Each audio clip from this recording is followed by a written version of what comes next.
here with Bill Miese, author of Sudden Solitary, longtime resident of Mount Shasta, who's been here over 30 years and knows a great deal about the mystique of the mountain and the area. I'd like to thank you today for taking the time to go over that with us and share some of the stories that you've learned over the years.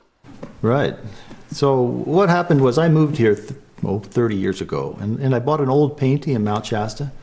And that painting, it's in this book that I wrote out of this journey. Well, as part of that research, I came into contact with all the legends of Mount Shasta. And it turns out that a lot of the legends are illustrated by artworks. So there kind of was this synchronicity or symbiosis of art and history and the spiritual legends of the Mount Shasta. So I gained this kind of insight into a lot of these legends, maybe in a more detailed way than most folks are used to. And then I was hired by the college here in our area to go through their collection of Mount Shasta materials, 3,000 books and articles.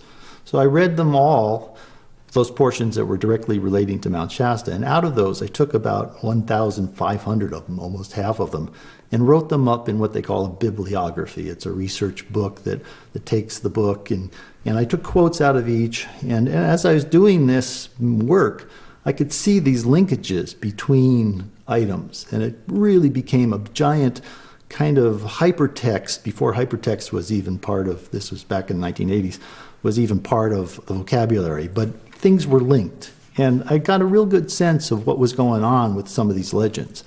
Now, what I did here was to kind of show the origins of the different legends of Mount Shasta, and there's basically 5. This diagram here basically shows 5 legends of our area. First would be, there's Philos the Tibetan, the inner Mount Shasta, city inside Mount Shasta. That started in the 1880s with the publication of a book called A Dweller on Two Planets. And in 1931, the Lemuria legend of Mount Shasta really started in earnest with the lost continent of the Pacific, the mystery people of Mount Shasta. Talks about Lemuria just in briefly, but mostly it's about Atlantis. And there was an Atlantis civilization inside Mount Shasta.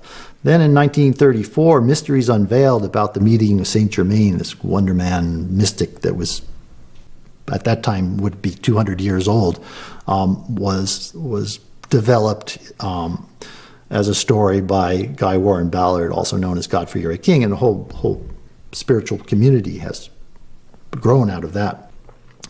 The more modern legend is Telos, which is kind of the new Lemuria. And the most popular book was published in 2004, but it really grew out of the concept of Telos as defined by a man named George Williamson, who was an early UFO contactee with this man Adamski, who started the 1950s UFO trend, if you will. But in 1958, Telos was written about, but it wasn't Mount Shasta, it was the Colorado area.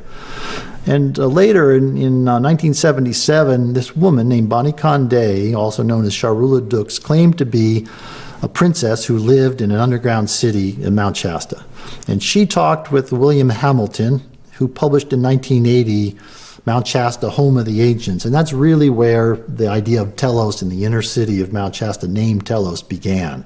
I have a friend here who's a well driller, and he was doing some drilling up above that Shasta Springs area, probably 3 or 4 miles away.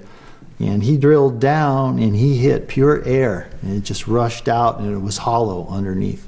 So there may well be a nice lava tube, goes all the way down to Shasta Springs area from the mountain.